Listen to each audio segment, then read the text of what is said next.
wasn't that Ah Ming and his two friends had gone missing, the entire world's time had frozen instead. The culprit behind it all? That bizarre egg. Earlier, when Shaolin went back into the cave to retrieve her hairpin, Ah Ming had accidentally shattered the egg. In an instant, birds hung motionless in midair, leaves paused mid-fall. Even the moon in the sky stopped dead in its tracks. When the three returned to their town, they found cars and pedestrians frozen in place. The world seemed to belong to them alone. At first, they didn't grasp the gravity of the situation. They ran wild, eating snacks for free, grabbing toys off shelves, skipping school forever. Every day felt like an endless summer vacation. But soon, the thrill wore off, boredom set in, and they decided to leave the island, hoping time still flowed beyond its shores. No such luck. The ocean itself had frozen. No boat could sail. Their escape plan failed. With no other options, they moved into a shopping mall, killing time with comic books. But tragedy struck when little Fatty, suffering an asthma attack, passed away. Devastated, the other two buried him by the seaside amusement park. 5 years slipped by. Ah Ming and Xiao Tai grew into adults. They read books,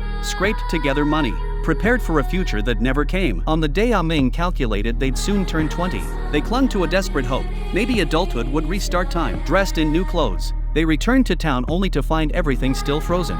Unchanged, Ah Ming glimpsed Shaolin again through the cave, but as a grown man, he could no longer squeeze through. Helpless, he stared at her retreating figure. They took shelter in her secret hideout, waiting for time to reset. But days bled into years with no sign of revival. Xiao Tai's hope withered. The crushing loneliness and emptiness drove him over the edge. Ah Ming, though, clung to faith he'd see Shaolin again. One day, after screaming his frustration into the void, he collapsed outside, exhausted. Then, a miracle, the moon finally moved. But when he rushed to share the news, Xiao Tai was gone. Ah Ming searched the entire island until, on a coastal rock, he found the clothes Xiao Tai had worn the day he vanished. His friend had jumped into the sea, with his last companion gone. Ah Ming drowned in guilt. If only he hadn't broken that egg, little Fatty and Xiao Tai might still be alive. Numb with despair, he leaped into the ocean, too ready to end it all.